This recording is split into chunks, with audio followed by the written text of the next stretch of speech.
한번 읽겠습니다. 신필선기하여 필관 필수하라. 혼정신성하고 동원하청하라. 그 뒤에까지 조금 더 읽겠습니다. 부모 호하하시든 유의 추진하라. 부모 사하하시든 무령 물태하라. 부모 유명이하시든 부수 경청하라. 여기까지 보겠습니다. 신필선기하여 필관 필수하라. 신자는 새벽 신자입니다. 글자 기억을 해두시면 좋겠고, 필자는 뭐 반드시 필자니까요. 그 다음에 먼저 선자, 일어날 기자. 글자 어려운 글자 하나도 없습니다. 그러니까 신, 여기서는 이제 때를 나타내는 부사어죠. 새벽에 라는 말이고요. 그 다음에 필, 반드시, 선, 먼저, 기, 일어나라 라는 말입니다. 새벽에 반드시 먼저 일어나서, 말은 없지만 누구보다 먼저 일어나라는 얘기겠습니까? 부모보다 먼저 일어나가지고 필관 필수하라. 반드시 관자는 씻을 관자입니다. 여기서는 세수하다라는 뜻으로 쓰였고요. 그 다음에 또 반드시 숫자는 양치질할 숫자입니다. 그러니까 새벽에 반드시 부모님보다 먼저 일어나서 반드시 얼굴을 씻고 반드시 양치질하라 라는 뜻입니다. 뭐 관자와 숫자는 조금 어려운 글자이긴 합니다만은 이런 어려운 글자들은 다른 뜻으로 거의 쓰이지 않습니다. 그래서 한 번만 봐두시면 그 뜻으로만 거의 쓰이니까 기억을 해두시면 좋겠습니다. 이 내용도 얘기라는 책이 있습니다. 그 책에 나오는 내용을 이렇게 요약을 해둔 겁니다. 그 다음에 혼정신성하고 동원하청하라. 혼자는 어두울 혼자라는 뜻이고요. 그 다음에 저녁의 뜻으로도 쓰입니다. 그 다음에 뒤에 나오는 정자는 정하다, 결정하다 라는 그런 뜻인데 정리정돈하다 라는 뜻도 있거든요. 그래서 여기서는 정리정돈의 뜻으로 쓰였고요. 그 다음에 또 나온 글자가 신자, 새벽이고요. 그 다음에 성자, 살필 성자, 우리 반성하다 할 때 쓰는 글자입니다. 줄이다 할 때는 생으로 발음이 나기도 합니다. 생략하다 할 때는 생이고요. 그래서 혼정신성이라는 말은 저녁에는 이라는 뜻입니다. 저녁에는 정자는 정리정돈해드리다 라는 말인데 부모님이 이제 잠자리에 드실 시간이 됐습니다. 그래서 그 잠자리를 정리정돈해드린다 라는 그런 말이고요. 그 다음에 신성은 새벽이 되면 이제 부모님이 주무시고 나서 새벽이 된 겁니다. 그래서 새벽에는 성, 잘 주무셨는지 살피라 라는 그런 뜻입니다. 그래서 혼정신성이라는 말이 많이 쓰이는 말입니다. 그 다음에 동원하청하라. 동원하청, 겨우 동자에 따뜻할 온자, 여름 하자에 서늘할 청자, 시원할 청자입니다. 글자 그대로 보면 겨울에는 따뜻하게 해드리고 라는 의미고요. 그 다음에 여름에는 시원하게 해드리라 라는 그런 뜻입니다. 자식이 부모님을 모실 때 그렇게 하라 라는 뜻입니다. 이것도 마찬가지로 글자로만 보자면 겨울은 따뜻하고 여름은 시원하다 이렇게도 갈 수 있습니다. 뭐 글자로만 보자면 그렇게 보지 못할 이유가 전혀 없습니다. 하지만 이 말은 동원하청이라는 말은 앞에 나오는 혼정신성과 마찬가지로 얘기라는 책에 그대로 나오는 말입니다. 그래서 출처를 가지고 있기 때문에 이 말은 여름에는 시원하고 겨울에는 따뜻하다라는 뭐 이런 말로는 전혀 쓰이지 않습니다. 그래서 이 말이 나오면 늘 우리는 사회적으로 얘기라는 책을 근거로 해서 약속을 하고 있는 겁니다. 그래서 겨울에는 따뜻하게 해드리고 그 다음에 여름에는 시원하게 해드리라 라는 뜻으로 그렇게 밖에 쓰이지 않습니다. 그러니까 그거는 잘 기억을 해두시면 좋겠습니다. 위에 나오는 혼정신성 이 말도 자식이 부모를 모실 때 이렇게 행동하라라는 뜻으로 늘 쓰이는 말인데요. 이 말은 더 줄이기도 합니다. 더 줄여서 뭐라고 쓰느냐 하면 정성이라고 줄여서 쓰기도 합니다. 그러면 그 정성이라는 말 자체에는 그 혼정, 신성이라는 말이 같이 포함되어 있다라는 말입니다. 이야기하지 않더라도 사회적으로 이미 얘기라는 책에 나오고 있기 때문에 서로 약속을 해서 그렇게 쓰는 말로 쓰입니다. 그 다음에요. 부모 호하시든 유의 추진하라. 부모님께서 역시 주어고요. 호자 부를 호자, 그 다음에 나자죠. 부모님께서 나를 부르신다라는 뜻이고 유의 추진하라. 유자는 예하고 대답하는 걸 말합니다. 그래서 우리가 뭐 대화에서 상대방이 어떤 얘기를 하거나 또는 제안을 했을 때 알겠소 또는 대답을 할 때 예라고 대답할 때 이 유자를 씁니다. 그래서 여기서 유자는 예하고 대답한다라는 말이고요.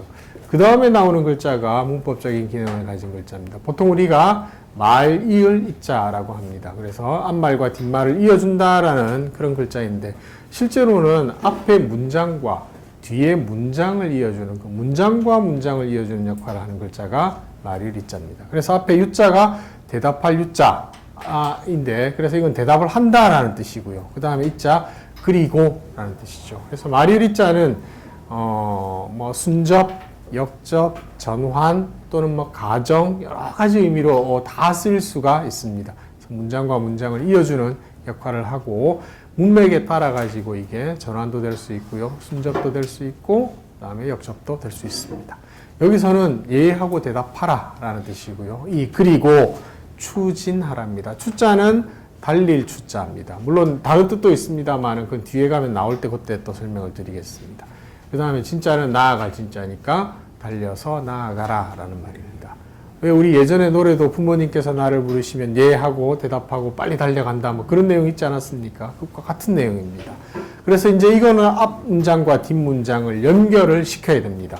부모님께서 나를 부르신다가 한 문장이고 그 다음에 예 하고 대답하고서 달려서 나간다 라는 말이 한 문장이죠. 근데 이것이 두 구절이 합해져 가지고 또 하나의 의미를 갖습니다. 그래서 앞에 문장은 부모님께서 나를 부르시면 이라는 가정문으로 가게 되는 겁니다. 가정이 된다는 아무런 장치가 없죠. 아무런 장치가 없습니다. 그래서 계속 말씀드립니다만 한문은 좀 특히 이거 네 글자로 줄였기 때문에 불친절하게 느껴질 수 있습니다만 문맥을 통해서 앞뒤 문장을 우리가 연결시켜서 말을 만들어주면 됩니다. 그래서 부모님께서 나를 누구야 하고 부르면 예 하고 대답을 하고서 그리고 달려서 나아가라 라고 해서 바로 부모님이 부를 때 달려가라는 뜻으로 이렇게 쓰였습니다. 그럼 이제 기억해 두셔야 될 글자가 말일 자 많이 나옵니다. 그래서 일단 앞말과 뒷말을 연결시켜주는 기능을 가진 글자. 이것도 제가 저번에 말씀드린 어떤 그 개인적인 허사사전에 또 하나 추가를 해서 용도가 굉장히 많습니다. 그러니까 그 중에 하나를 여기에 예로 적어두시면 좋겠습니다. 그 다음에 부모 사엇이든 무력물퇴하라. 부모님께서 사자는 불일 사자입니다. 그래서 뭐 일을 시키다라는 그런 뜻으로도 쓰이고요. 그러니까 바로 이 사자가 서술어로도 쓰이고요. 또 우리말에 치면 영어로 치면 사역조동사 누구누구로 하여금 뭐 하게 한다라고 할 때도 이 사자를 씁니다. 여기서는 그냥 일을 시킨다라는 뜻으로 쓰였습니다. 부모님께서 나를 부리신다. 보통 이제 사자가 부릴 사자이기 때문에 나를 부린다라고 번역을 하는데 그렇게 하면 우리말로 하면 좀 어감이 별로 좋지 않습니다. 부모님께서 나를 막 이것저것 일을 시켜가지고 부려먹는 것처럼 그렇게 느껴질 수 있기 때문에 어떤 일을 나에게 시키시면 그 정도의 의미라고 보면 되겠습니다. 역시 마찬가지로 이것도 앞에 가정문으로 이렇게 하면 이렇게 하라라는 문맥적으로 그 가정의 의미가 나올 수 있습니다. 그래서 부모님께서 나에게 일을 시키시면 무력물퇴하라. 물자는 뭐뭐 하지 말라. 많이 나오는 말입니다. 뭐뭐 하지 말라라는 뜻으로 쓰이고요. 그 다음에 역자는 무슨 역자입니까? 거스를 역자입니다. 부모님께서 나한테 어떤 일을 시켰을 때 거스르지 말고 이게 이제 하나의 의미 달라고 끊어지고요. 또 물퇴하라 할 때 태자, 나퇴하다 할 때 그 태자입니다. 게으를 태자입니다. 그러니까 거스르지도 말고 게을리하지도 말라, 나태하지도 말라. 바로바로 그냥 일을 시키시면 그 말을 따라서 일을 하라라는 그런 뜻이죠. 내용은 어려운 거 하나도 없습니다. 그죠? 예. 그 다음에 부모 유명이여시든 부수 경청하랍니다. 부모님께서 유명, 명자는 명령하다라는 뜻입니다. 부모님께서 명령함이 있으시면 누구에게 명령하다라는 말은 없지만 역시 으로 볼 때 나에게 어떤 명령하시는 일이 있으면 이란 뜻이고요. 그 다음에 이 명자 같은 경우에 따라서는 말씀이란 뜻으로도 그렇게 쓰이는 경우가 많이 있습니다. 그래서 부모님께서 어떤 말씀을 하시면 이라고 그렇게 보더라도 문맥적으로는 크게 상관없습니다. 일단 글자 그대로 하겠습니다. 부모님께서 명령함이 있으시면 누구야 뭐뭐 하라 라고 명을 하심이 있으시면 부수경청하랍니다. 부자는 숙일 부자, 구부리다라는 그런 뜻이고요. 그 다음에 숫자는 머리 숫자니까 부수하면 머리를 숙이고 라는 뜻입니다. 고개를 숙이고 라는 뜻이고 공손의 표시죠. 고개를 숙이고서 경청하라. 경자 공손하다, 공경하다. 그 다음에 들을 청자니까 공경히 들으라, 공손하게 들으라 라는 뜻입니다. 사실은 이제 경자도 서술어가 될 수 있고 청자도 서술어가 될 수 있죠. 이 서술어가 될 수 있는 글자가 두 글자가 나란히 왔을 경우에는 앞에 글자를 우리말에 부사어로 처리해주면 될 수 있는 경우가 문장이 의미가 이어지는 경우가 많이 있습니다. 이것도 제가 지금 이렇게 말씀을 드리니까 뭔가 복잡하고 어려울 것 같지만 그냥 문장을 대하해서 번역을 하시다 보면 쉽게 해결될 수 있는 그런 부분입니다. 그래서 앞에 부수하면 서술어 목적어의 구조고요. 그 다음에 경청하면 부사어 서술어로 이루어져 있습니다. 그래서 부모님께서 어떤 말씀이 있으시면 고개를 숙이고 공손하게 들으라 라는 말입니다. 뭐 어려운 글자가 몇 개 나왔습니다만은 문장 구조는 거의 쉽게 이해할 수 있는 내용이라고 생각이 됩니다. 그러면 한 번 더 읽고 뒤로 넘어가겠습니다. 신필선기하여 필관 필수하라. 혼정신성하고 동원 하청하라. 부모 호하시든 유의 추진하라. 부모 사하시든 무령 물태하라. 부모 유명이하시든 부수 경청하라. 예. 자꾸 읽는 것에 대해서 불만을 가지시는 분들이 혹시 있을 수 있는데요. 자꾸 읽어두시면 이게 내게 되고요. 그 다음에 이걸 하다 보면 이제 우리 이것만 할 거 아니지 않습니까? 사자수학만 할 거 아닙니다. 이미 시작을 하셨으니까 다른 과목 계속 하셔야 되는데 그 과목에 가면 이 말이 이 사자수학에 나오는 말이 여기에서 나왔구나 라는 걸 확인할 수가 있고 계속 입에서 읽어두심으로써 그게 기억하기가 훨씬 편하니까 그건 이제 이해를 해주시면 좋겠습니다. 자, 그 다음에 한 장 넘어가겠습니다. 이 교재는 딴 과목은 이렇게 전자칠판으로 하거든요. 예예. 내용 이렇게 예예. 넘기는 거. 예. 이거는 입력이 안 된다. 아니요, 그거는 제가 하면 할 수 있는데 굳이 뭐 그렇게 어차피 우리가 책을 봐야 되는 거 아닌가 싶어서 예. 그래서 이제 저는 그냥 이렇게 하는 게 집중도가 더 높아질 것 같아서 그렇게 하는데 모르겠습니다. 선생님의 차이인데 정 불편하시다고 하면 이거 쓰는 건 어렵지 않습니다. 뭐 입력이 된 거 있으니까 조금 이렇게 표시해 달라고 하면 어렵지 않은데 조금 더 해보고요. 정 불편하시면 다시 한번 말씀해 주시면 제가 한번 신중하게 생각을 해보도록 하겠습니다. 자, 그 다음에 16쪽으로 넘어가겠습니다. 좌명 좌청하고 임명 입청하라. 부모 출입이여시든 매필 기립하라. 부모 의복을 무료 물천하라. 예.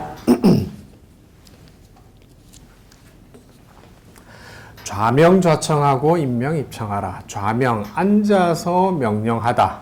우리 그냥 쉽게 이해할 수 있고요. 그 다음에 좌청은 앉아서 듣는다라는 그런 말이죠.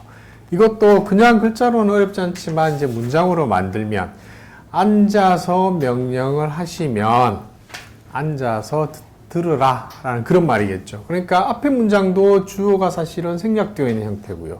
뒤에 문장도 주어가 생략되어 있는 형태입니다. 부모님께서 좌명 앉아서 명령을 하신다. 그러면 자식은 앉아서 들어라 라는 말입니다. 여기서 이 명령하신다라는 말도 사실은 말씀하신다라는 의미에 더 가깝지 않나 생각을 합니다. 그래서 앉아서 말씀을 하시면 앉아서 듣고 임명입청하라. 앞에 문장이 되었으면 뒤에 문장은 어렵지 않게 쉽게 갈 수 있습니다. 어떻게 하면 되겠습니까? 부모님께서 서서 나에게 뭔가 명령을 하시면 또는 뭔가 말씀을 하시면 서서 들으라 라는 그런 뜻이 되는 거죠. 그래서 왜 부모님이 서서 명령하시는데 뭔가 말씀하시는데 앉아있으면 우리도 예전에 일어서서 들어 라고 그렇게 얘기하지 않았습니까? 그거 다 여기서 나온 말이라고 할 수 있습니다. 그래서 앉아서 명령하시면 앉아서 듣고 서서 명령하시면 서서 들어라 라는 그런 뜻이고, 여기서 이제 우리가 기억할 거는 주어가 생략되는 것도 얼마든지 문장이 될 수 있습니다. 그리고 주어가 생략되는 그 경우에는 주어를 찾기가 어렵지 않은 경우라고 그렇게 할 수 있고, 물론 이건 이제 아까도 말씀드렸습니다만 네 글자로 이루어진 문장이기 때문에 다 넣기에는 좀 부족하기 때문에 이렇게 썼는데, 실제로 다른 문장에서도 주어가 생략되는 경우가 많이 있습니다. 많이 있는데 그건 쉽게 찾을 수 있기 때문에 또는 이해할 수 있기 때문에 생략되는 경우가 많이 있습니다. 그러니까 굉장히 짧은 것도 앞에가 가정이고 뒤에가 그 가정의 결과로 나오는 문장들도 이루어질 수 있다라는 그걸 기억하시면 좋겠습니다. 그래서 좌명 자청하고 임명 입청하라 라는 뜻이고요. 그 다음에 부모 출입이여시든 매필 기립하라 라는 뜻입니다. 부모님께서 출입, 나가고 들어온다 라는 말인데, 요즘도 우리 출입한다 라는 말 쓰지 않습니까? 드나드신다 라는 말입니다. 방을 드나드시든지 아니면 또 집을 드나드시든지, 그건 나와 있지 않습니다만 어쨌든 부모님께서 드나드시면입니다. 그래서 출입 자체를 드나들다라고 우리말로 번역을 하면 되겠죠. 부모님께서 드나드신다면, 드나드실 때는 매필 기립하라. 매자는 두 가지 경우로 쓰입니다. 첫 번째는 매번, 언제나 라는 어떤 그런 부사어로 쓰이고요. 또 하나는 우리말에 뭐뭐마다 라는 뜻으로 그렇게 번역해야 될 때도 있습니다. 그게 이제 우리 일상에서 쓰는 용례로는 매일이라는 말, 매일이라는 말은 글자를 제대로 풀어서 이해를 하자면, 우리는 그냥 매일은 매일로 받아들입니다만은 글자를 가지고 풀어서 보자면 이게 어떤 뜻을 가지고 있습니까? 매자가 뭐뭐마다라는 뜻이고요. 그 다음에 일자가 날이니까 날마다라는 그런 뜻입니다. 그래서 이 매자가 독립적으로 언제나 항상이란 뜻으로도 쓰이고요. 그 다음에 뒤에 나오는 글자하고 붙어서 뭐뭐마다, 뭐뭐 할 때마다라는 뜻으로 그렇게 쓰일 때도 있습니다. 그건 이제 문맥에 따라서 이해를 해서 풀이를 하면 되는 거죠. 그래서 매필 기립하라. 그러면 반드시 마다라는 말이 되지 않죠. 그러니까 매자는 늘, 항상 그런 뜻으로 매번이란 뜻으로 쓰입니다. 그래서 매번 반드시 기립하라. 기립, 지금도 쓰는 말이죠. 일어나 선다 라는 뜻입니다. 그래서 나가실 때 또는 들어오실 때 다녀오셨습니까? 라고 이제 또는 잘 다녀오십시오 하고 인사할 때 서서 인사하라라는 뭐 그런 뜻으로 볼 수 있겠습니다. 그래서 늘 반드시 일어나서 서라 라는 뜻입니다. 그 다음에 부모 의복을 무료물천하랍니다. 부모 의복, 부모님의 의복은 바로 그냥 우리가 옷이라고 번역할 수 있겠습니다. 부모님의 옷은입니다. 무료물천하라. 유자, 넘을 유자입니다.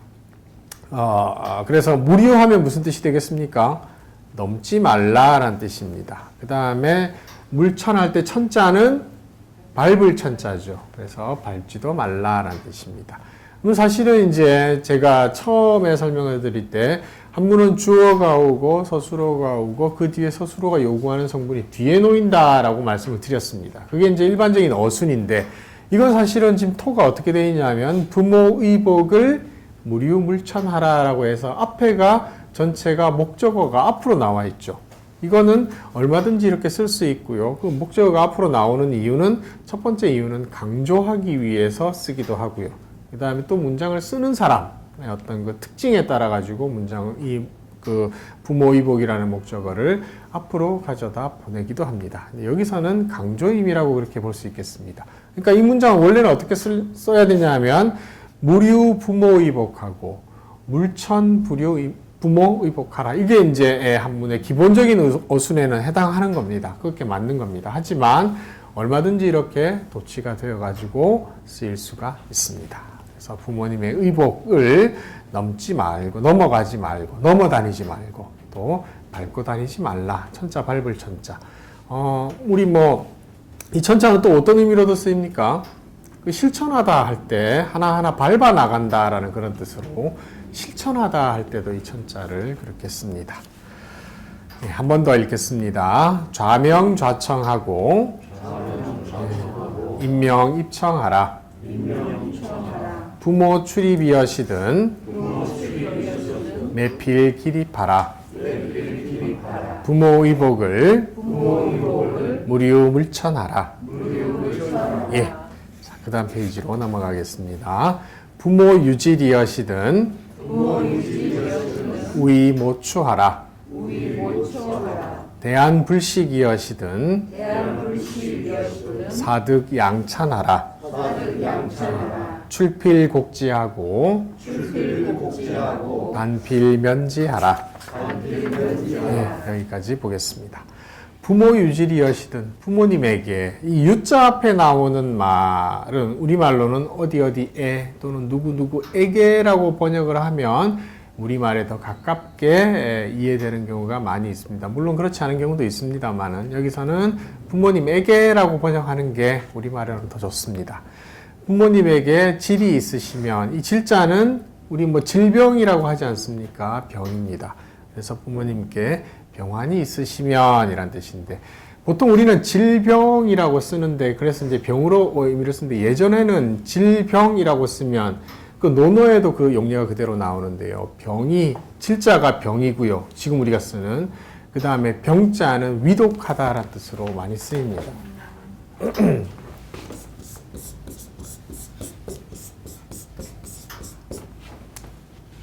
자질병이여신을 논어에 이런 구절이 있거든요. 자질병이여신을 공자께서 병에 걸렸다라고 우리가 쉽게 이해를 그렇게 할 수 있는데 이 원래 질자는 우리가 쓰는 병의 뜻이고요. 그 다음에 이 병자는 죄송합니다.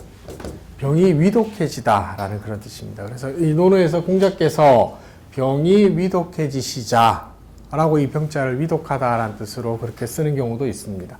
그리고 이걸 의도적으로 구분해서 쓰는 분들도 있거든요. 그래서 나왔을 때 이 병자가 나왔을 때 이게 그냥 우리가 일반적으로 생각하는 병인지 아니면 병이 위독해졌을 때의 의미인지 요건 한번 생각을 보셔야 되고요. 그 용례가 논어에 그대로 나오는 구절이 있습니다. 그래서 일단 여기는 질자가 나왔으니까 병질자로 그렇게 볼 수 있겠죠. 부모님께 부모님께에게 병환이 있으면 이란 뜻이죠. 병환이 있으면 우이모추하라. 아까 나왔던 마리자가 중간에 하나가 나와 있습니다. 우자는 걱정을 한다라는 그런 뜻이고요. 그 다음에 이자 그리고 모자는 꾀하다, 생각하다라는 뜻이고 그 다음에 추자는 조금 어려운 글자인데 이게 무슨 뜻입니까? 병이 나을 추자입니다. 그래서 이 추자는 병이 낫다라는 뜻 말고는 다른 뜻이 거의 없습니다. 그래서 잘 기억을 해 두시면 좋겠습니다. 그러니까 걱정을 하고입니다. 부모님에게 병이 있죠. 그러니까 자식으로서 그 병을 나셨으니까 걱정스러운 마음이 드니까 걱정을 하고 걱정하는 데서 그치지 않고 이 그리고 모자 생각하라 꾀하라 라는 뜻이고요. 그 다음에 추자 나을 추자니까 모추하면 어떻게 번역하면 되겠습니까? 낫게 하기를 계획하라. 낫게 하기를 꾀하라 생각하라 라는 그런 뜻입니다.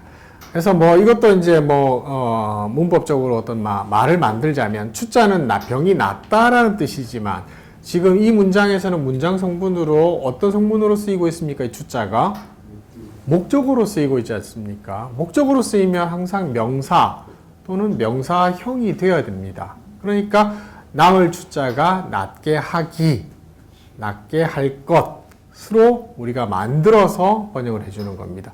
낫기를 꾀하라가 아니죠. 낫게 하기를 또는 낫게 할 것을 꾀하라라고 그렇게 번역을 하는 겁니다. 이제 목적어 자리에 있기 때문에 목적어는 명사 또는 명사형이 되기 때문에 우리가 번역을 그렇게 만들어서 물론 이제 이것도 명사 또 절 같은 것들이 문장이 있는 그 절도 나오는 경우가 많이 있습니다. 그럴 때도 그 전체를 목적어로 만들기 위해서는 전체를 명사화시키는 그런 과정이 필요할 때가 많이 있습니다. 어쨌든 여기서는 어려운 글자 추자 기억을 해 두시면 좋겠고요. 그 다음에 말일자의 기능 다시 한번 생각을 하시면 좋겠습니다. 그 다음에 대안불식이여시든 사득양찬하랍니다. 대자는 마주할 대자죠. 그 다음에 나하고 이렇게 맞서는 걸 말합니다. 나뿐만 아니라 사물도 될 수 있겠고요. 마주한다라는 뜻이고 그 다음에 안자는 상입니다. 상인데 침상도 안이라고 쓸 수 있고요. 그 다음에 책상도 안이라고 쓸 수 있고요. 그 다음에 우리가 밥 먹을 때 하는 그 밥상도 아니라고 쓸 수 있습니다. 그건 이제 문맥에 따라서 생각을 하시면 되겠고요. 그래서 대안하면 안자는 여기서는 그 뒤에가 불식 먹지 않는다라는 뜻이니까 안자는 뭐일 가능성이 제일 많겠습니까? 밥상입니다. 그래서 밥상을 대하시고 불식 드시지 않으시면입니다. 밥상을 올렸는데 그 밥상을 대하고 그 밥을 먹지 않으시면 사득양찬하랍니다. 요거는 조금 이제 문장이 복합적으로 이루어져 있는 문장입니다. 사자 생각하라 라는 뜻으로 쓰였고요. 그 다음에 득자가 얻을 득자죠. 그러니까 얻을 것을 생각하라 라는 뜻입니다. 그 다음에 득양찬을 사하라 라는 말이 되는 거죠. 그래서 양찬하면 좋은 반찬입니다. 그래서 문장은 이렇게도 이루어질 수 있죠. 득양찬하면 좋은 반찬을 얻다가 되고요.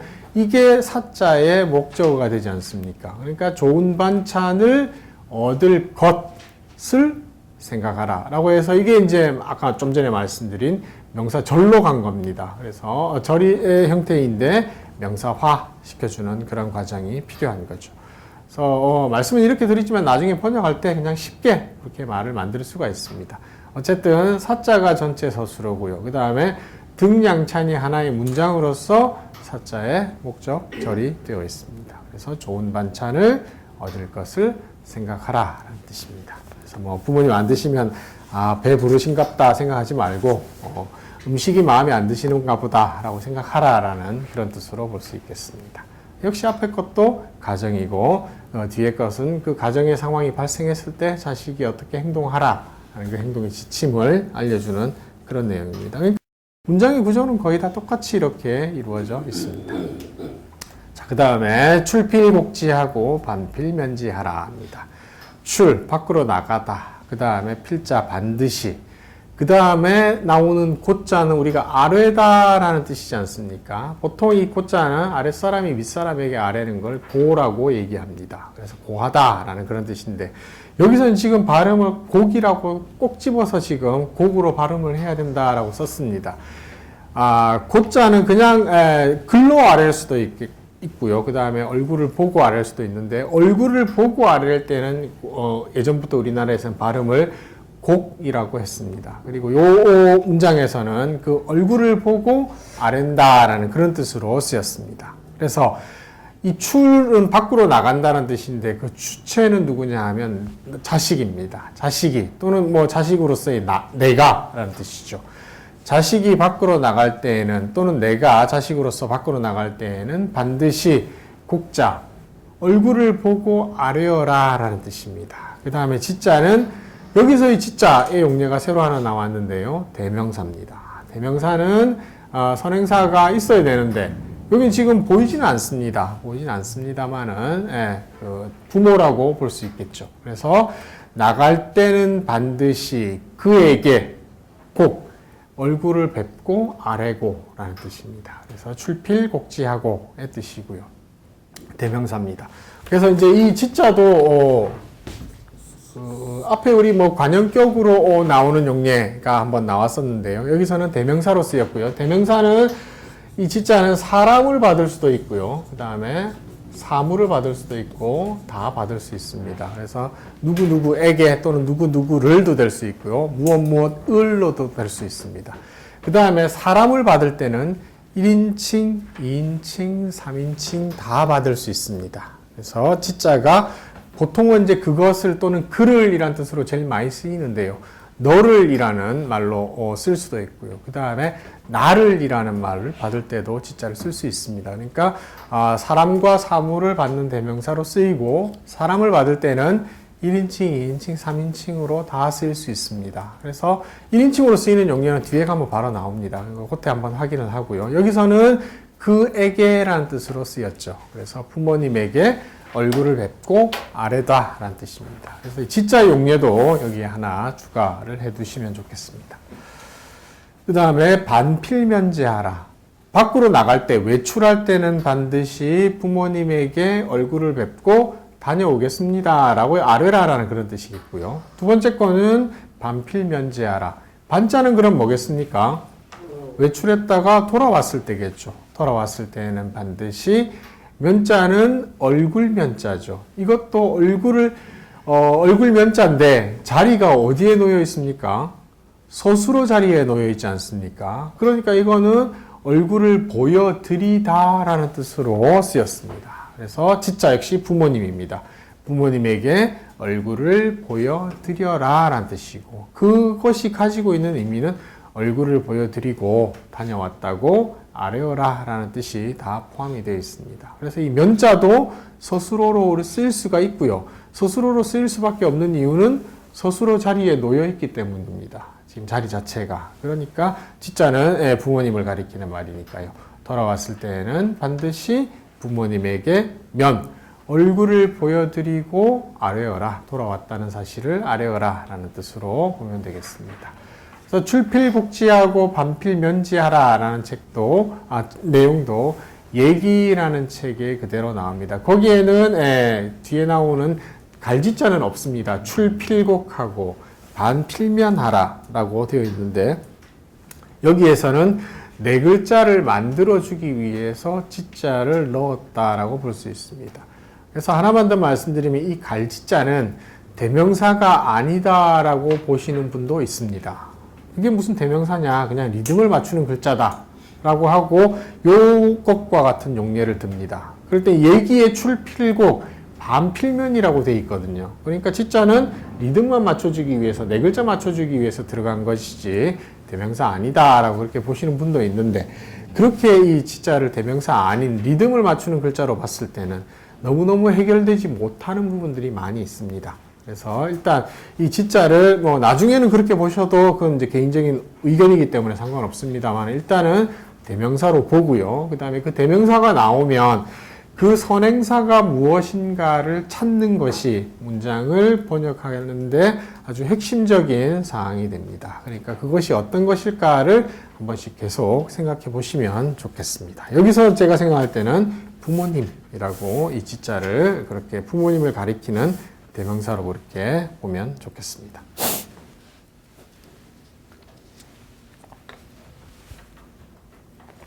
예, 한 번 더 읽겠습니다. 부모 유지리여시든 우이 모추하라. 대안불식이여시든 사득 양찬하라. 출필곡지하고 반필면지하라. 예. 그리고 여기 나오는 곡이라는 구절은 요즘은 거의 다 그냥 일반적으로 고라고 그렇게 발음을 해서 쓰고 있습니다. 근데 논어에도 곡삭 할 때는 또 곡으로 발음하는 경우도 있기는 합니다. 자, 그 다음에 18쪽으로 넘어가겠습니다. 읽겠습니다. 신물원유하고 유필유방하라. 출입문호어든 개폐필공하라. 물림문중하고 물좌방중하라. 예. 신물원유하고 유필유방하라. 신자는 신중히 하다라는 뜻이고요. 그 다음에 물자는 뭐뭐 하지 말라라는 뜻입니다. 그러니까 이거는 우리말로는 뒤에 걸 하지 말라가 되는 거죠. 그러니까 원유하면 멀리 놀러가다라는 뜻입니다. 유자 유람가다라는 뜻이죠. 멀리 유람가지 말라라는 뜻입니다. 뒤에 거는 어렵지 않게 번역을 할 수 있는데 앞에 신자가 하나 나왔습니다. 그럼 어떻게 말을 만들면 되는 거죠? 신자는 신중히 하다, 삼가다라는 뜻입니다. 그래서 행동을 신중히 하여서 또는 행동을 삼가서 멀리 놀러가지 말라라는 그런 뜻입니다. 사람이 상황에 따라서는 멀리 놀러 가야 될 때도 생길 수 있습니다. 그런데 여기서의 의미는 연로하신 부모님을 모시고 있을 때에는입니다. 연로하시기 때문에 나이가 많으시기 때문에 언제 어떤 일이 생길지도 모르고 또 늘 옆에서 내가 보살펴 드려야 됩니다. 그러니까 삼가, 행동을 신중히 하여서 멀리 놀러 가지 말라라는 뜻으로 그렇게 쓰였습니다. 그래서 또 유필유방하랍니다. 놀러 갈 때에는입니다. 불가피하게 놀러를 갈 때에는 필, 반드시 유방이랍니다. 이 방자는 방향입니다. 정해진 방향이 있어야 한답니다. 반드시 필자가 있기 때문에 반드시 정해진 방향이 있어야 한다라는 뜻이죠. 정해진 방향이 있어야 된다라는 말은 내가 누구 집에 간다고 했을 때는 누구 집에 가야지 중간에 세가지고 다른 데로 가면 안 된다라는 겁니다. 그래서 어떤 일이 생겼을 때 연락이 바로 닿을 수 있게 만들기 위해서 이런 내용을 그렇게 여기에 썼습니다. 사실은 이 내용은 어디에 나오는 내용이냐 하면 논어에 나오는 내용입니다. 논어를 보신 분들은 금방 알 수 있습니다. 거기에 뭐라고 되어 있냐면 부모 제어시든입니다.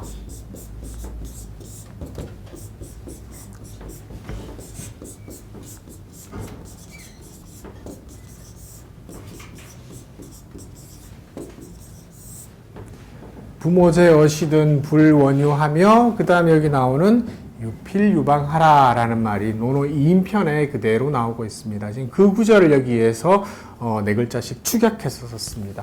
부모님께서 제하시면 있으시면 이란 뜻입니다. 제자도 여러 가지 의미로 쓰이는데요. 돌아가시지 않고 세상에 남아있다, 세상에 살아있다 라는 뜻입니다. 그래서 보통 그 세상에 살아있다 라는 뜻을 쓸 때는 제세라는 의미로 씁니다. 제자의 첫 번째 뜻입니다. 그래서 부모님께서 살아계신다면입니다. 그리고 그 전제 조건은 연로하신 부모님입니다. 연로하신 부모님께서 아직 살아계시면 불원유하며 멀리 유람가지 말고 라는 말입니다. 여기에 불자는 사실은 우리가 여기 계속 뭐뭐 하지 말라라는 뜻으로 쓰인 말물자의 의미로 통해서 씁니다. 그러니까 아니불자하고 말물자는 통용해서 많이 쓰입니다. 그러니까 아니불자 자체가 뭐뭐 하지 말라라는 뜻으로 그렇게 쓰이기도 합니다. 그래서 부모님께서 살아계시면 멀리 놀러가지 말고라는 뜻이고요. 그 다음에 조금 더 의미를 부여하자면 여기 이 문장에도 해당이 될 수 있는데요. 이 유자 자체는 놀러가다라는 것도 유람도 유자가 될 수 있겠고요. 그 다음에 어디 다른 데로 공부하러 가는 것을 뭐라고 합니까? 유학이라고 하지 않습니까? 그래서 이 유자 자체가 유학의 의미를 가진다라는 뜻도 거기에 포함되어 있다라고 보기도 하고요. 그 다음에 내가 있는 고향을 떠나서 멀리 벼슬하러 가는 것을 벼슬 환자를 써서 유환이라고 합니다. 그래서 멀리 벼슬하러 가지 말라 이런 뜻으로 그렇게 이 유자의 의미를 놀러 가는 것 말고 그 의미가 다 포함되어 있는 걸로 그렇게 범위를 확장해서 그렇게 보기도 합니다. 그리고 이제 그것이 일반적인 설이라고 할 수 있습니다. 그래서 우리 옛날에도 그 벼슬살이 하다 보면 늘 그 중앙 관직에 있다가 어떤 벼슬을 요구하냐면 자기 고향 가까운 곳에 어떤 뭐 현감이라든지 수령이라든지 이런 벼슬을 임금한테 청하는 경우가 많습니다. 사실은 중앙관직에 있다가 지방관직으로 가는 거 다 지금도 그렇지만 예전에도 싫어했습니다. 싫어했지만 그런 벼슬을 요청할 때가 있습니다. 그건 어느 때냐 하면 부모님이 연로하실 때입니다. 부모님이 연로하실 때니까 내 집 근처에서 내가 벼슬살이를 하면서 부모님을 봉양하겠다, 보살펴 드리겠다라는 그 뜻으로 그렇게 문장을 임금한테 벼슬을 옮겨달라고 청하는 경우도 많이 있습니다.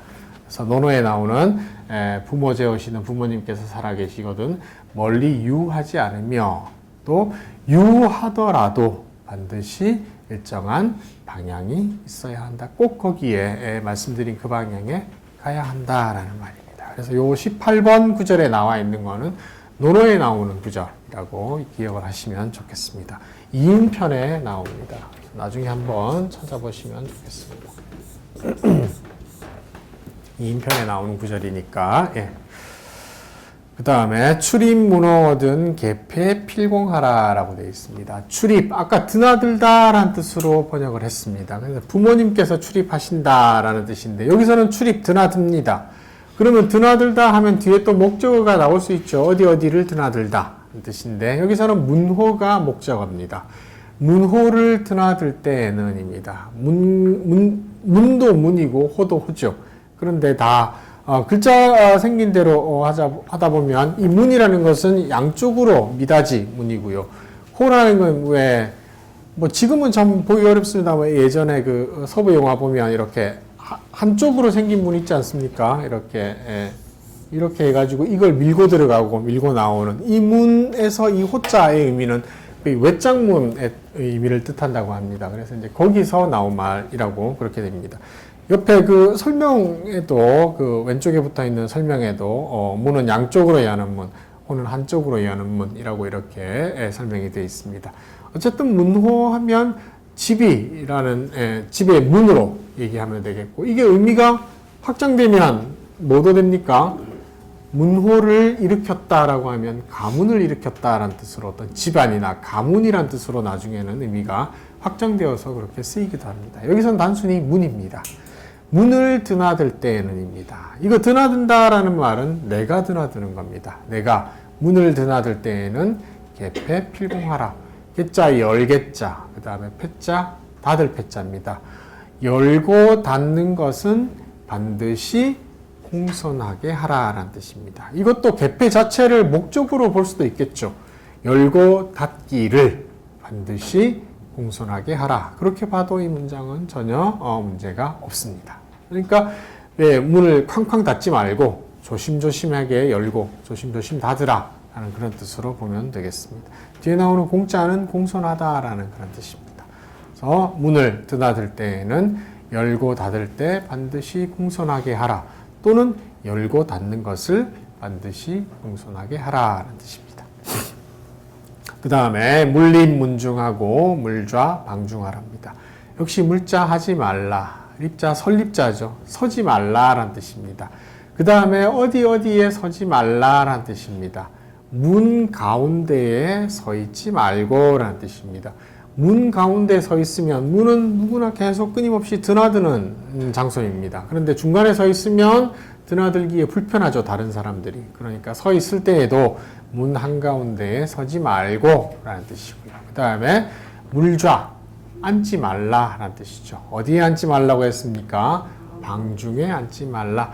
방은 말 그대로 방이고요. 그 다음 중자는 한가운데입니다. 방 한가운데 앉지 말라 라는 뜻입니다. 나열이고 젊은 사람들은 어디에 앉아야 됩니까?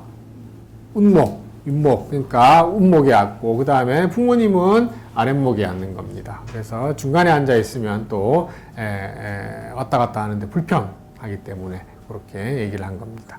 이 물립문중하고 물좌방중하라는 또 얘기라는 책에 계속 나오는데요.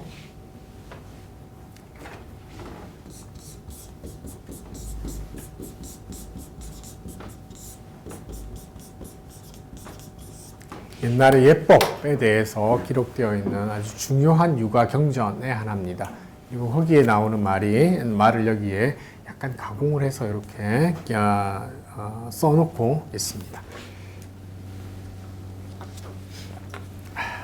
한 번 더 읽겠습니다. 신물원유하고 유필유방하라.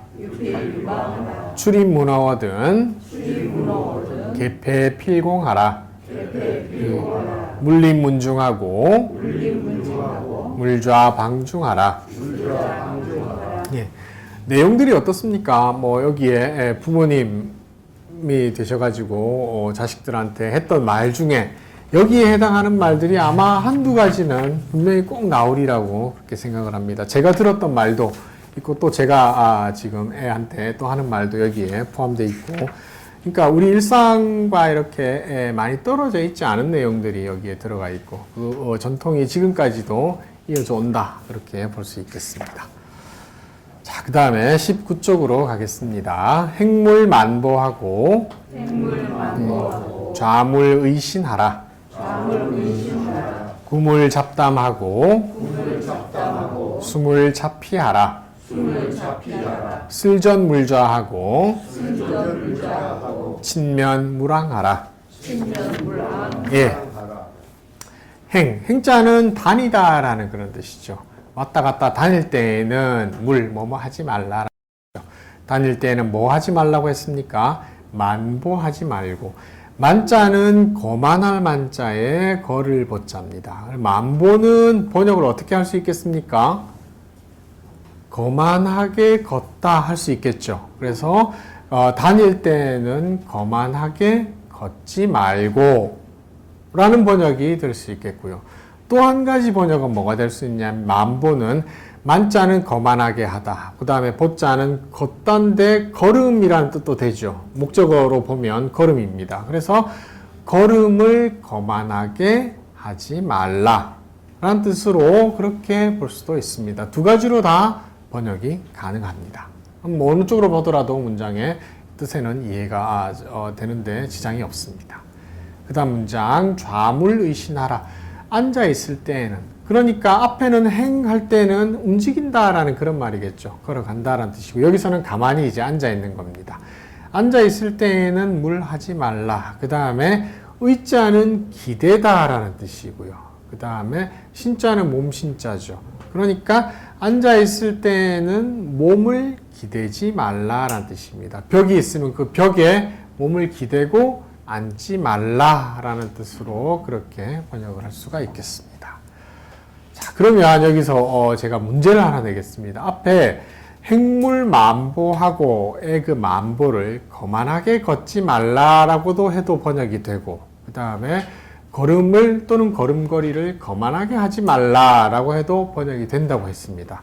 이건 두 가지 다 번역이 되는데, 그러면 이 문장을 쓴 사람은 의도는 한 가지일 겁니다. 이 두 가지를 다 염두에 두고 이렇게 글을 쓰지는 않을 겁니다. 한 가지를 염두에 두고 글을 썼을 것 같은데, 그 글을 쓴 사람의 의도는 어느 쪽이겠습니까? 한번 생각해 보시겠습니까? 어느 쪽이 더 맞겠습니까? 거만하게 걷지 말라. 왜 그렇게 생각하시는 거죠? 눈에 겉을 있잖아요, 다른 사람. 그러니까 걸음걸이를 거만하게 하는 거나 거만하게 걷지 말라나 말은 똑같습니다. 의미는 다르지 않죠. 그런데 이 글을 쓴 사람은 어떤 의도를 가지고 썼을까를 우리가 생각을 한번 해본다면, 제가 이런 말씀 드린 이유는 한문에서 글쓰기 할 때는 늘 대꾸를 염두에 둡니다. 문장의 앞문장과 뒷문장을 구조를 맞추는 걸 염두에 두는 겁니다. 그러면 만부 자체가 거만하게 걷다도 될 수 있고요, 걸음을 거만하게 하다도 될 수 있는데, 그러면 글을 쓴 사람은 어디에다 중점을 두었을까를 생각해 보자면, 그 해답은 어디에서 찾을 수 있냐면 다음 문장에서 찾을 수 있는 겁니다. 왜 그러냐면 대꾸를 맞추어 쓰는 걸 좋아하기 때문에 그렇습니다. 그러면 뒤에 문장을 보자면 의신이라는 말은 기댈 의자의 몸신자이기 때문에 기대는 몸밖에 번역이 안 됩니다. 앞에서 뒤로 넘어가게 되면. 그래서 몸을 기대다라고 밖에 번역이 될 수가 없죠. 그러면 제가 100% 자신할 수는 없지만 이 글 쓴 사람은 걸음걸이를 거만하게 하지 말라. 역시 서술어 목적어의 형태로 문장을 만들었을 가능성이 굉장히 많습니다. 그렇게 이해를 하는 거니까 두 가지로 다 번역이 될 수 있을 때 그냥 이 문장 하나만 있으면 그냥 그렇게 번역하고 넘어가면 되지만, 그 다음에 뒤에 문장이 있을 때는 문장을 만들 때 대꾸를 많이 쓰니까 그럼 두 가지가 가능성이 다 있으면 뒷문장을 보니까 서술어 목적어의 문장으로 만들었을 가능성이 많겠다라고 그렇게 우리가 유추를 해서 생각할 수 있습니다. 그리고 이런 어떤 그 대꾸를 통해서 문장을 번역하는 방식은 일반 산문보다도 나중에 시를 번역할 때 훨씬 더 많이 필요합니다. 시에서는 훨씬 더 대꾸를 많이 쓰거든요. 그랬을 때 그 번역 자체를 문장이 어떻게 되는지 잘 모를 때는 그 뒤에 나오는 또는 앞에 나오는 문장의 대꾸를 활용을 해서 그렇게 이해할 수도 있습니다. 이것도 한번 이 문장을 보시면서 생각을 해 두시면 좋을 것 같습니다.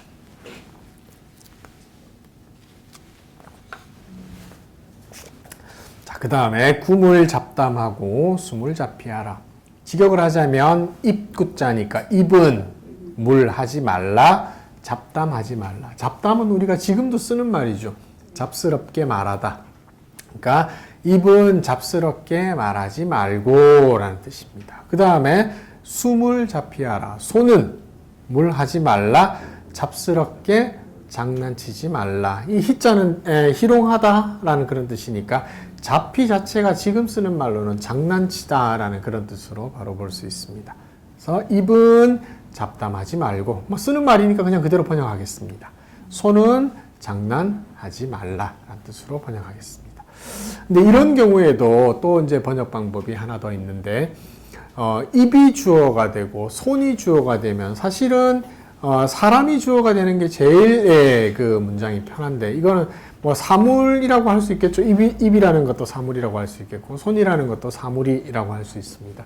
사물이 주어가 되면 우리말로는 어색해지는 경우가 많이 있습니다. 그럴 경우에는 조금 이제 그 번역 방법을 바꿔야 되는데 그런데 일단 입구자나 손수자는 문장의 제일 앞에 나와 있기 때문에 주어일 가능성이 제일 많죠. 근데 주어인데 주어로 번역하기가 조금 어색하다. 지금 이 문장은 크게 어색하진 않습니다만은 다른 문장 보면 좀 어색할 때가 있습니다. 그럴 경우에는 제일 앞에 나와 있는 것에 제가 저번에 한번 부사로 만들어주는 형태를 말씀드리면서 호천만극하다 할 때 그 호천을 뭐라고 했습니까? 하늘처럼 끝이 없다라고 하지 않았습니까? 이거 마찬가지로 운집이라는 예도 들었었는데 구름처럼 모여든다라고 하지 않았습니까?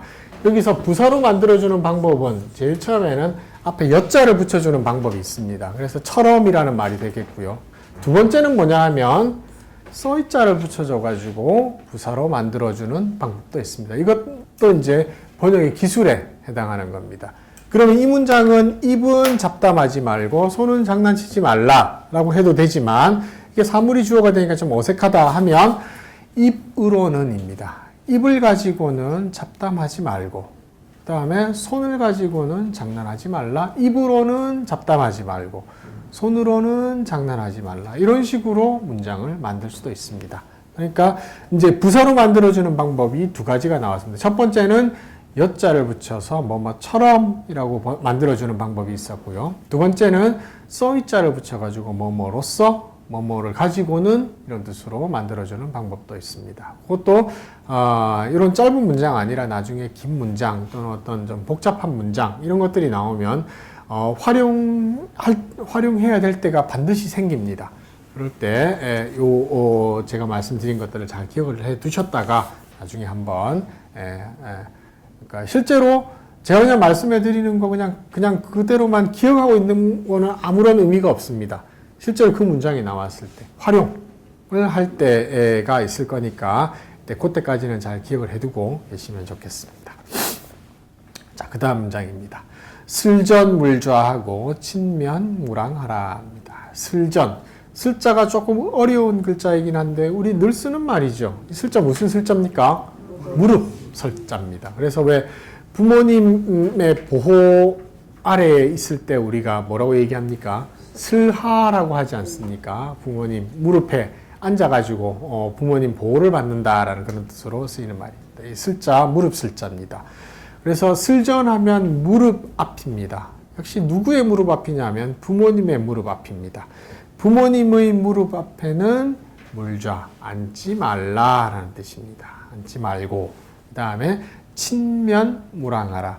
부모님의 얼굴입니다. 진짜 어버이 친자의 뜻으로 쓰였고요. 물론 다른 뜻도 있습니다. 진짜. 그 다음에 면자는 얼굴 면자니까 부모님의 얼굴은 물앙하라. 앙자는 우러러 볼 앙자입니다. 그래서 이 글자 그대로 부모님의 얼굴은 우러러 보지 말라라는 뜻으로 번역을 하면 우러러 보다라는 말은 실제로 우리말에서 어떤 의미로 쓰입니까?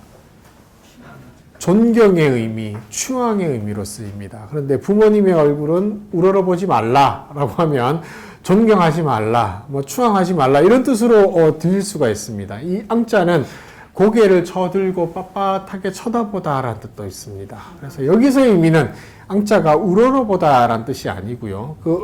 우러러볼 앙자이긴 합니다만 그 속에 담고 있는 뜻은 똑바로 쳐다보지 말라라는 뜻입니다. 부모님한테 고개 빳빳하게 들고 대들다라는 그런 그 의미를 가지고 있는 말입니다. 그래서 부모님의 얼굴은 똑바로 쳐다보다 앙자가 그런 뜻으로 쓰였고요. 똑바로 쳐다보지 말라 이렇게 번역하는 게 우리말에 더 좋겠습니다.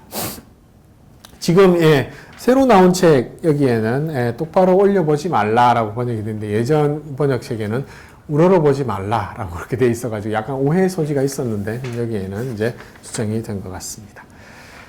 한 번 더 읽겠습니다. 행물만보하고 좌물의신하라. 구물잡담하고 수물잡피하라. 슬전물좌하고 친면무랑하라. 예. 자, 그 다음에 부모 일에 해당하는 내용 마지막입니다. 읽겠습니다. 숨을 방소하고 영물 고성하라. 시좌 부모든 물로 책임하라. 시좌 친전이여든 물거 물화하라. 예. 숨을 방소하고 영물 고성하라. 숫자는 반드시 모름지기라는 뜻입니다. 글자의 뜻은 반드시 필자와 의미가 거의 같습니다. 그래서 우리 필수라고 그렇게 얘기할 때도 이 필자 쓰고 반드시 필자를 쓰고 모름지기 수, 반드시 숫자 의미로 쓰기도 합니다. 그래서 부사로 쓰일 때는 반드시라는 뜻이고요. 서술어로도 쓰입니다. 그럴 경우에는 기다리다라는 뜻으로도 쓰이기도 하는 글자가 이 숫자입니다. 그래서 우리 말로 할 때는 모름지기 수라고 그렇게 얘기하는데 모름지기는 반드시라는 그런 뜻입니다. 반드시 모름지기 뭐뭐 하지 말라라는 뜻이죠. 그 다음에 방소하지 말라라는 뜻입니다. 방자는 무슨 뜻입니까? 꽉 잡고 있던 거를 풀어놓을 방자입니다. 우리 놓을 방 하지 않습니까? 풀어놓다라는 뜻입니다. 그래서 지키지 않는다라는 뜻입니다. 그 다음에 소자는 웃을 소자입니다. 그래서 웃음을 풀어놓지 말라라는 뜻입니다. 기본적으로는 그렇게 볼 수 있습니다. 그럼 웃음을 풀어놓다라는 말은 거리낌 없이 껄껄껄하고 크게 웃는 것을 우리가 방소라고 얘기할 수 있습니다. 웃음을 풀어놓지 말라라는 뜻으로 볼 수 있습니다. 그 다음에 또 대꾸가 중요하다라고 하지 않았습니까? 그래서 그 뒤에 나오는 글자가 고자죠. 높을 고자입니다. 그래서 뒤에 문장 먼저 보면 또한 앞에 방소하지 말고 웃음을 풀어놓고 함부로 껄껄껄 웃지 말고 이렇게 보고요. 그 다음에 또한 뭐뭐 하지 말랍니다. 앞에 거 하나가 있고 그 다음에다 거기다가 또한 뭐뭐 하지 말라, 고성하지 말랍니다. 고성은 말 그대로 우리 고성이라고 하면 높은 소리 라고 번역할 수도 있겠고 또 하나는 더 어떻게 번역할 수도 있겠습니까?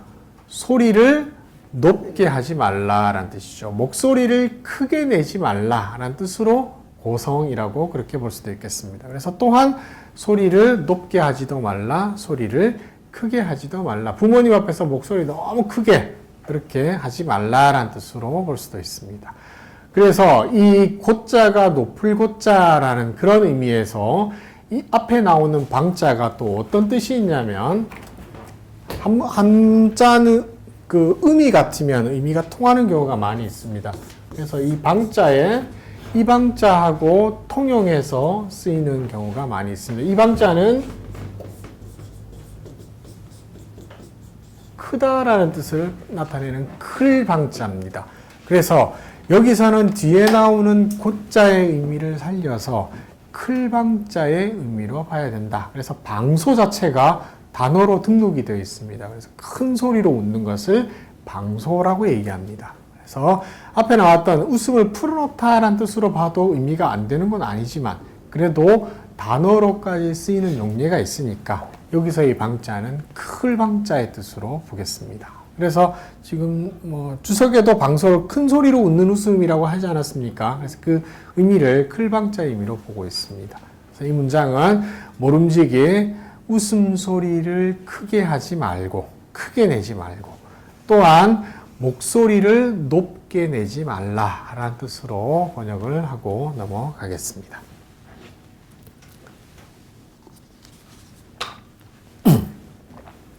그 다음에요. 시좌 부모든 물로 책임하랍니다.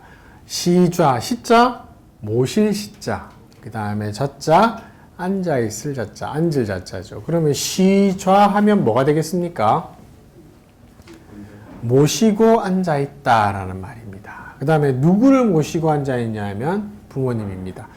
부모님을 모시고 앉아있을 때에는 말은 모시고 앉아있는 거지만 사실 현상으로 보자면 그 상황으로 보자면 부모님과 같이 앉아있는 걸 말하는 겁니다. 그래서 부모님을 모시고 앉아있을 때에는 하지 말라. 그 다음에 노책임하면 보통은 우리 물로 부모하고 문장이 끊어지고 책임하고 문장이 끊어지는 걸로 앞에서는 그렇게 나왔는데 여기서는 문장이 조금 더 복합적으로 연결되어 있습니다. 그래서 부모님을 모시고 앉아 있을 때에는 물 하지 말라, 노책임하지 말라. 이 전체가 물자에 다 걸립니다. 화를 내면서 남을 꾸짖는 것. 책임은 남을 꾸짖을 책자죠. 제자 다른 사람을 꾸짖는 겁니다. 그래서 화를 내면서 남을 꾸짖지 말라라는 뜻입니다. 그래서 왜 우리 드라마 같은 거 보면 시부모님이 여기에 있고 그 다음에 남편이 있고 며느리가 있는데 남편이 화가 나서 막 부인한테 큰 소리로 막 얘기하면 우리 부모님이 어디 지금 부모 앞에서 그렇게 하느냐라는 그런 형태를 말하는 겁니다. 부모님이 계시면 내가 목소리를 높여가지고 다른 사람을 꾸짖을 수가 없습니다. 꾸짖어서는 안 된다라는 그런 얘기죠. 그래서 부모님을 모시고 앉아 있을 때에는 화를 내면서 내가 화를 내면서 책임 다른 사람을 꾸짖지 말라. 남을 꾸짖지 말라. 이 노책임 자체가 물자에 걸립니다. 그다음 뭐 다 아시겠지만 한문에 쓰이는 사람 인자는 대부분이 다른 사람, 남의 의미로 그렇게 쓰이는 경우가 훨씬 더 많습니다. 그래서 지금은 여기 책에 아니죠. 그럼 다음에 나오면 설명을 드리겠습니다. 어쨌든 이 인자는 남, 다른 사람의 뜻으로 쓰이는 경우가 더 많다는 거 기억을 해두시고 계시면 좋겠습니다. 그 다음에 시좌 친전이여든 물고 물화하라 합니다. 시좌 똑같죠? 모시고 앉아 있다라는 뜻이고 친전하면 친자는 어버이 친자, 부모를 뜻하는 말입니다.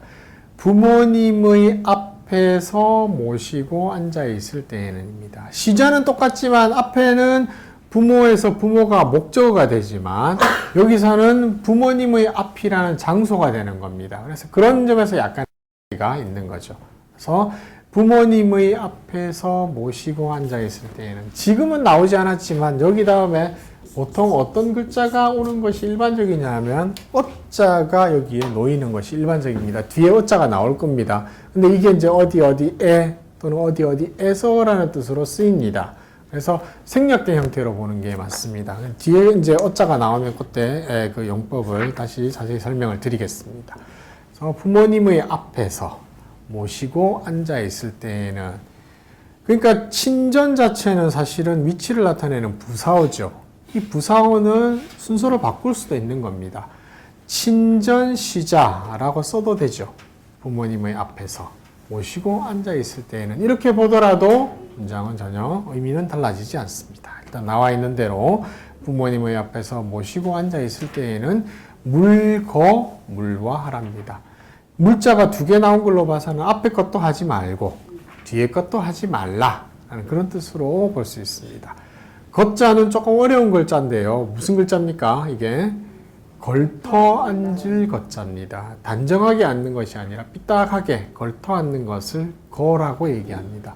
걸터 앉지 말고라는 말입니다. 그 다음에 물화하라 눕지 말라라는 뜻입니다. 뭐 평상시에도 걸터 앉지 말고 눕지 말라 뭐 그렇게도 할 수 있겠습니다만 여기서는 특히나 부모님이 앞에 계시니까 걸터 앉지 말고 그 다음에 눕지 말라라고 그렇게 얘기한 걸로 보면 되겠습니다. 그러니까 사실은 이제 내용 자체는 크게 어려운 것이 없는데 문장이 어떻게 이루어지는지 계속 이제 자식한테 가르치는 내용이기 때문에 뭐뭐 하지 말라라는 내용이 많이 나올 수밖에 없죠. 그래서 이제 물자가 많이 쓰이고 있습니다. 한 번 더 읽고 넘어가겠습니다. 숨을 방소하고 영물 고성하라.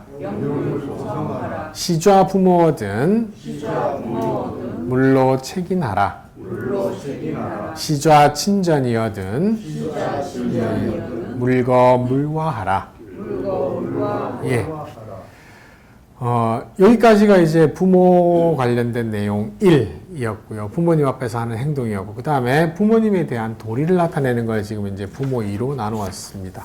그러니까 원래 이 사자소학에는 이렇게 세분적으로 나눠져 있지 않습니다. 이거 편집하는 사람이 이거 내용의 의미를 파악해서 이렇게 구분을 해 놓고 있는 그런 내용입니다. 자, 그러면 두 번째 부모 2에 대한 내용 한번 보겠습니다. 헌물 부모든 괴이 진지하라. 여와 음식이여시든 괴이수지하라. 예, 헌자 무슨 헌자입니까? 바치다, 올리다, 드리다 라는 뜻입니다. 그 다음에 물자는 물건이죠. 물건을 바친다라는 뜻입니다. 바친다라는 말은 무엇을 바친다라는 말도 뒤에 올 수 있고 또 누구누구에게 바친다라는 말도 뒤에 올 수 있겠죠. 그 다음에 두 개가 다 올 수도 있습니다. 요거는 두 개가 다 온 형태입니다. 바친 겁니다. 무엇을 바치냐 하면 물건을 바치는 겁니다. 누구에게 바치냐 하면 부모에게 바치는 겁니다. 사실은 여기서도 헌물 부모가 들어가면 문장은 훨씬 더 정확하게 이해가 됩니다. 부모에게 물건을 바친다라는 말이 될 수 있죠. 그런데 없어도 얼마든지 그 문장으로 쓸 수 있습니다. 그래서 부모님에게 물건을 바칠 때에는 괴이신지하라.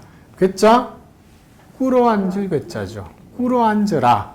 이 그리고 진지하라. 진지는 어떻게 번역하면 되겠습니까?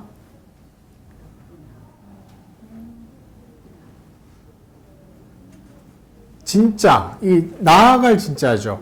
나아갈 진짜인데 이 진짜에도 무슨 뜻이 있냐면 올리다, 바치다라는 뜻이 있습니다. 여기 나오는 글자로 단어를 만들면 뭐가 될 수 있습니까? 진헌하다라는 말을 우리 단어로도 씁니다. 그 진짜는 나아갈 진짜가 아니고요. 물건을 올리다, 바치다라는 뜻입니다. 그래서 여기서는 이 헌자와 같은 의미로 그렇게 쓰인 겁니다.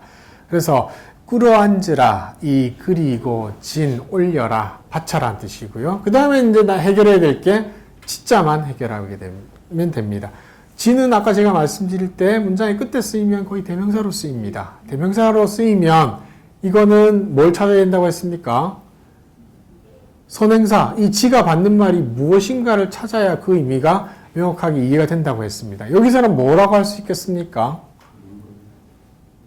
물건을 올리라 라고 될 수도 있고요. 부모님에게 올리라, 그에게 또는 그것을, 여기서 다 될 수 있습니다. 어떤 것인지는 정확하지 않습니다. 그런데 대체로는 물건의 뜻으로 보는 게 오히려 의미에 더 가깝지 않을까, 저는 그렇게 생각을 합니다. 그러면 이걸 보면 부모님에게 물건을 올릴 때에는, 바칠 때에는 꿇어앉아서 하면 말일자까지 번역이 된 겁니다. 꿇어앉아서 그것을 올려라 라는 뜻입니다. 진짜를 물건으로 본 겁니다. 또는 꿇어앉아서 그에게 올리라, 뭐 이렇게도 볼 수 있겠습니다만은 문장의 흐름으로 볼 때는 물건을 가리키는 말, 이 앞에 나오는 물자를 이 지자가 받는 걸로 그렇게 볼 수 있겠습니다. 그래서 지자 대명사로 쓰이고 그 선행사로 찾는 연습 그냥 넘어가도 되지만 꾸준히 계속 하셔야 됩니다. 예, 그 다음에 여와 음식이여시든 괴이수지하라. 뒤에 거부터 먼저 보면 꿇어앉아서 숫자 받을 숫자죠. 진짜 그것입니다. 꿇어앉아서 그것을 받으라 라는 말입니다. 그러면 이제 앞에 거 보자면 여아 음식입니다. 여자 여러 가지 의미가 있는데 보통 우리가 여자 하면 무슨 여자 합니까? 줄려 하고 더불려 뭐 이렇게 얘기하지 않습니까? 첫 번째는 주다라는 뜻입니다. 주다 하면 무엇을 주다도 될 수 있고요. 누구에게 주다도 될 수 있죠. 그 다음에 그것이 두 개가 다 나올 수도 있습니다. 이 뒤에 이 문장은 그것이 두 개가 다 나왔습니다. 그래서 물건을 주는데, 주긴 주는데 누구에게 주냐 하면 나에게 주는 겁니다. 그 다음에 무엇을 주느냐 하면 음식을 주는 겁니다. 그래서 나에게 음식을 주신다면입니다. 주어는 생략되어 있죠. 부모님입니다. 부모님께서 나에게 먹을 것을 주신다면 꿇어앉아서 그것을 받으라 라는 뜻입니다. 꿇어앉아서 그 주시는 음식을 받으라 라는 뜻이죠. 그래서 여기 아까도 말씀드린 그 대꾸의 의미로 보더라도 진지의 지자는 물건일 가능성이 더 많고요. 그것을 올리라, 또 여기서도 그것을 받으라 라는 그런 뜻으로 볼 수 있겠습니다. 그래서 이 헌자라든지 여자라든지 이런 구조들이 나오면 거기에는 항상 염두에 두셔야 될 게 무엇을 바치다, 무엇을 주다, 또 누구에게 바치다, 누구에게 주다 다 올 수 있고요. 하나만 오는 경우도 있고 두 개가 다 오는 경우도 있습니다. 그리고 아무런 뭐 어떤 장치 없이 두 개가 다 그냥 자리에 따라서 놓이는 겁니다. 위에 보면 부모에게 물건을 바치다, 나에게 음식을 주다, 다 될 수 있습니다. 그러니까 요런 형태의 문장이 나왔을 때도 스스로 뒤에 놓이는 성분들이 두 개가 다 올 수 있다는 것까지 같이 염두에 두고 계셔야 됩니다. 이런 문장 많이 나옵니다. 예. 한 번 더 읽고 마무리하겠습니다. 헌물 부모든 회의 진지하라. 여와 음식이여시든 회의 수지하라. 예, 오늘 여기까지 하겠습니다. 예, 고맙습니다.